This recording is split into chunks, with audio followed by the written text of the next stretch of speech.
know your thoughts are, what did that song have to do with that picture? Well, what it had to do with how they connect, wait for it, wait for it. We are talking about linear relationships, or oopsie, just relationships in general. And what we're talking about in this particular chapter, I should say, is relationships. So Brandy was talking about what she does for you.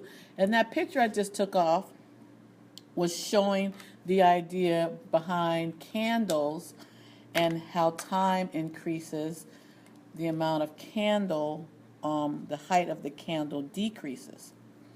So let's see how this all connects to our current objectives. First of all, we're going to be looking into identifying explanatory and response variables in situations. We're going to make scatter plots in our calculator. Given the two variables, we're going to describe our direction, form, and strength. We're going to briefly talk about the idea of recognizing outliers. And yes, we are going to be talking about interpreting correlation. So let's get started. So the question is, why are we looking at describing relationships? Why do we study it? So first of all, let's look at a term we haven't seen before. Bivariant data. Bivariant data just means the idea of X and Y. Two variables. When we just came out of the chapters, plural, chapter 1 and 2 was univariant. We just had one variable. Here, this is bivariant. And we like to study this because, first of all, this is a key to statistics. I know I've said that often enough, but this is the thing. We use this to make predictions, and we use this to determine correlation. So let's talk about the first thing, use it to make predictions. You know, when we were in an economic downfall, they said in like 09, 08, that everything was going to turn around in approximately 2012. Okay? They were making a prediction based on looking at a lot of different factors. And the bottom line is they weren't wrong. Things did start to turn around in 2012. Now, what does that have to do with the idea of using scatter plots and coming up with it? Well, they used the data, and when they made the data, they did not quite a linear model, but they did a model and said, okay, based on job growth or the lack thereof, based on spending habits of consumers, based on Black Friday, for another way of saying it, they could see that as we were spending more money, and as we spend more money, you know, from econ, that basically rotates back into jobs, etc. So with all that being said, they were able to make a prediction that in 2012 we would be in an upswing, and yes, the answer was correct. And here I said we use it to determine correlation. Correlation is something that you guys mentioned in the last chapter, which was so wrong. But correlation is showing an association between the two. So yes, we're looking at an association between the bivariant variables, X and Y.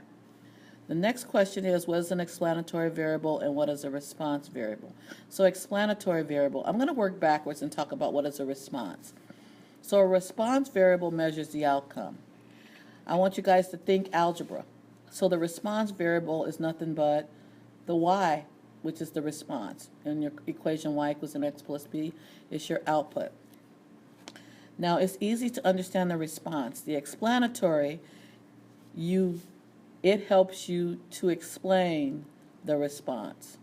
It helps you to predict the change, and it accounts for the change in the response variable. So let's put it this way, okay? If the outcome is your grades, which that would be the response, the input would be how much studying that you did, or your IQ. And we all know that your IQ or your study habits or the amount of time that you have, which is connected to your study habits, are directly related to your grades. So your explanatory variables would be everything that I just mentioned. the amount of time you spend studying, what your IQ is, your work ethic. All of those are explanatory variables. The response would be what your grades are. And I mentioned some examples, but here's some more examples. Height versus weight. Your height, based on what your height is, that tells you how much you weigh. Years of education versus income. Well, in theory, which is true in most cases, the more education you have, the more income. And then here, this is something wacky. Hand size versus the amount of money that you can grab. Okay? You've seen people in those wind machines and they're trying to grab flying money. Well, the bigger their hand, the more money they're going to be able to grab. So let's jump down to this example number 2. Go ahead and read over this, and then be prepared to tell me what is the explanatory and what is the response, and are they categorical or quantitative?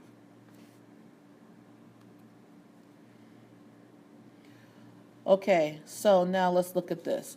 First of all, as we look at our explanatory is the type of treatment, and the type of treatment we know is categorical.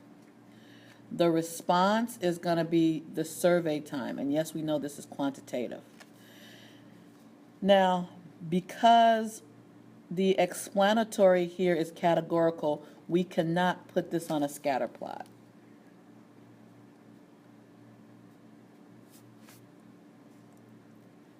So I'll say that once again. Because your explanatory type of treatment is categorical, this cannot be put on a scatter plot. So let's go back up here and recognize something that was stated. Here, 2 types of variables with quantitative variables. So in order for it to go here on a scatter plot and define correlation, it must be quantitative.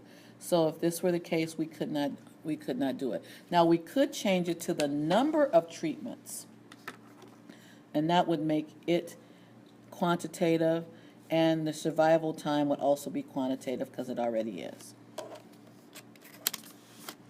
Okay, now let's go to the next one. Scatterplot. Scatterplot shows a relationship between 2 quantitative variables. And again, 2 quantitative. That's why it was a no bueno for that one. What we've got to remember about a scatter plot. Here, we've got to remember that the explanatory is on the x-axis and the response is on the y-axis.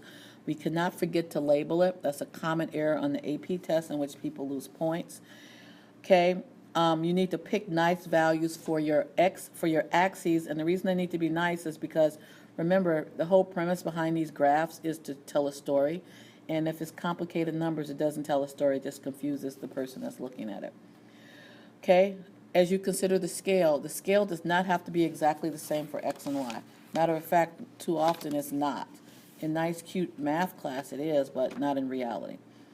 And here, graphs that don't start at 0 are off scale. And that's not a bad thing, that's just saying be aware of it. Now, I need you to go look at the next problem, and as you look at this problem, I want you to enter this into your calculator. So let's remind ourselves of how. And the reason I'm saying remind ourselves is because I think you did this in Math 3, but maybe not. Let's see. Now, you already know where your L1 and your L2 is, so go ahead and enter it.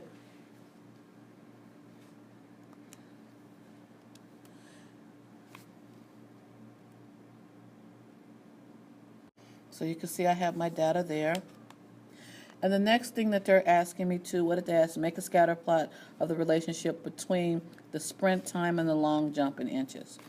So here I'm going to go second stat plot. And now we've got another plot that we're about to do. We're about to get right there to scatter plots. So I've got my plot on. I am going to move that down to my scatter plot. Notice what's happening here. First of all, I am on a box plot, which we know is univariate. There's only one variable. But now once I put it on the scatter plot, now all of a sudden notice I've got 2 variables. Now this is most certainly going to give me an error. So remember what I need to do is change, not like that.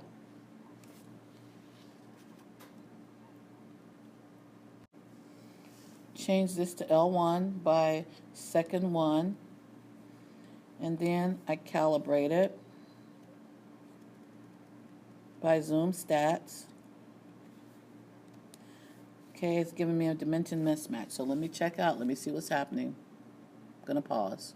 So when this happens to you, you'll see what happened. I went back into my L1 and I just scrolled down, and it's telling me my L1 and my L2 are not equal. Well, I don't know where that 10 came from. So I'm going to just delete that, and now I'm going to do it again. I can just now go to zoom stat. I don't really think that step was necessary. And here's my scatter plot. So go ahead and draw that, and I'll show you what the final result should look like. Oh, one more thing I want to show you. Here, press trace, and if you press trace, you see when the sprint time was 5.4 seconds. The long jump distance was 171 inches. And then you can keep pressing that button as it moves around, and then the interpretation will be the same. So let's look at this one. As the sprint time was 9.49 seconds, the long jump distance was 48 inches. So let's look and see what we have here. And yes, I did this the quick way, so I don't have to be here as long. But as we talked about mistakes that we don't want you to make, okay? Labeling the x-axis, not just by title, but by units. Here, the same thing for the y-axis. Please also notice the increments here. The scale is not the same for the x-axis and the y-axis, but nor does it have to be, because the bottom line here is that look at the values up here in the first place. Number of seconds is not going to be the same as the number of inches. Okay, notice that it did not start at 0, so it is going to be off a little in terms of the scale, but that does not make it a bad graph because these units are reasonable.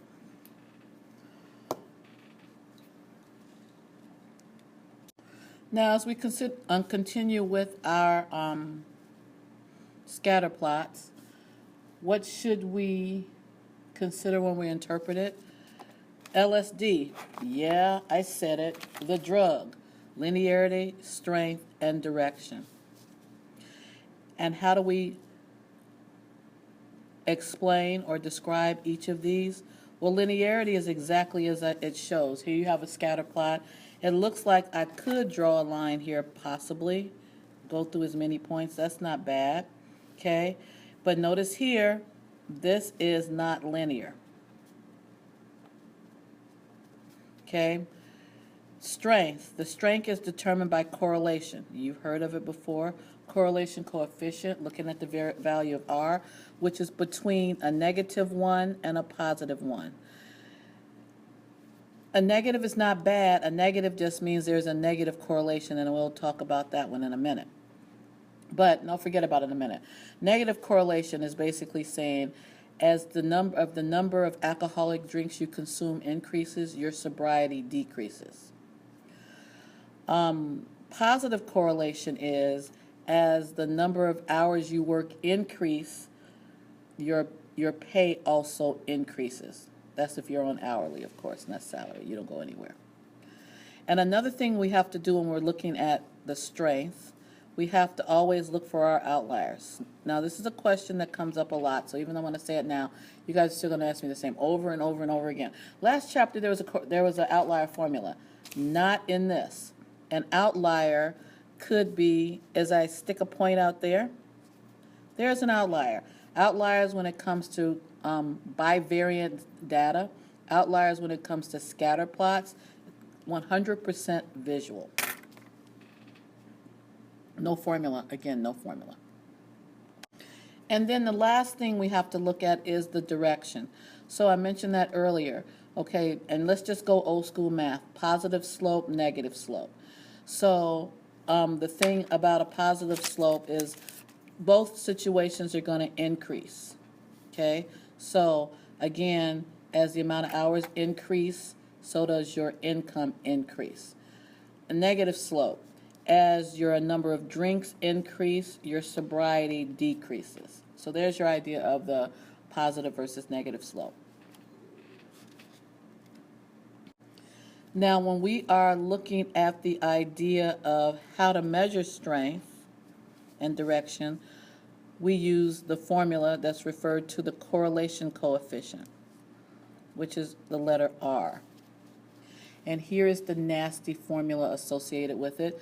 Wait for it, wait for it. No, you do not have to memorize it. But we still need to know how this thing works. But before we get into that, the usage of basically unpeeling this formula like an onion, I want to tell you something that's really very important, a fact about correlation. Correlation measures a linear relationship and a linear relationship only. So you see how I have this up here? That thing's not linear. And given that it's not linear, that means that any equation that I can come up with, it will not establish any type of linear relationship for that. Why? It's not a line. And if it's not establishing a linear relationship, I cannot use the word correlation. So correlation, again, implies a linear relationship and a linear relationship only. Which leads me to a very important aspect. Correlation does not imply causation. Okay, common misnomer. Correlation does not imply causation. Let me give you the example that it's gonna sound kind of bad, but you're gonna remember this. Now, I want to apologize in advance for anyone that has lost anyone due to drowning.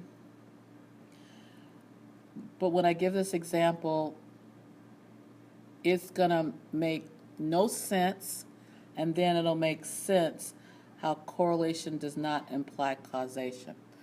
So you see the picture here of ice cream sales, and you see the picture down here of someone that is struggling in the water.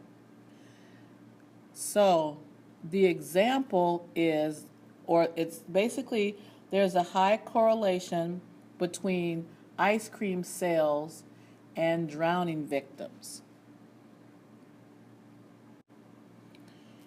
And again, the first thing I said is that really sounds absurd, because ice cream sales does not cause drowning, and drowning does not cause ice cream sales.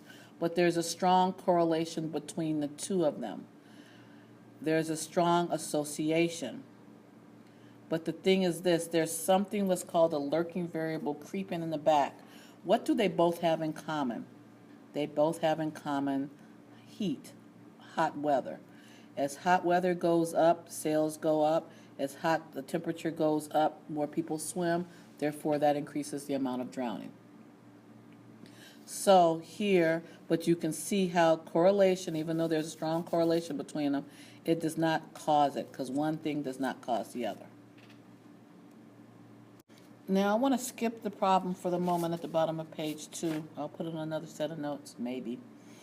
And I want you to go to page 3, the top. Go ahead and read that question. Now let's do it together. Okay, so the first thing they ask is, does this plot show positive or negative association? Okay, so look, negative slope, therefore it's negative. Okay, does that make sense? Okay, well here we're saying as the temperature increases, the gas consumption decreases. So I want to say, yeah, it makes sense, but they're not living in California, because we are traveling all over the place. When the temperature gets hotter, we're using more gas. But yeah, it makes sense, but we don't know if it's necessarily true. The next thing they ask is, what is the form of this? Is it strong? Explain your answer. Well, we have to look at the idea of the drug LSD. It's roughly linear. It looks like a line. And actually, I'm jumping into it too much. All they asked me was for the form. So it looks about linear as we can get when it comes to data. And then the last question is explain what this point at the bottom means. Okay, this point right here, find that value, and you might have to refer to your book. This is on page 159, number 4.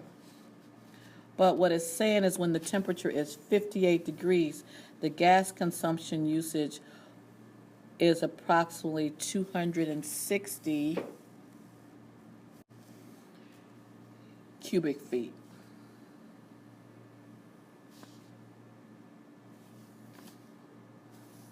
And what else did they ask us to do? That's it.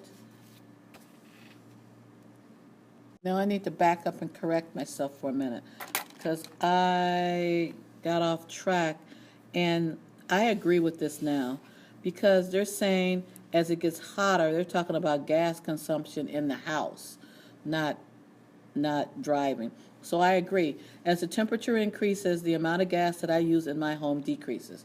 Matter of fact, as the temperature increases, my gas bill decreases. Ask your parents, they'll agree. So I'm going to end here now, and we'll pick up on correlation tomorrow and how to do this by hand, that nasty formula by hand, etc. Bye-bye for now.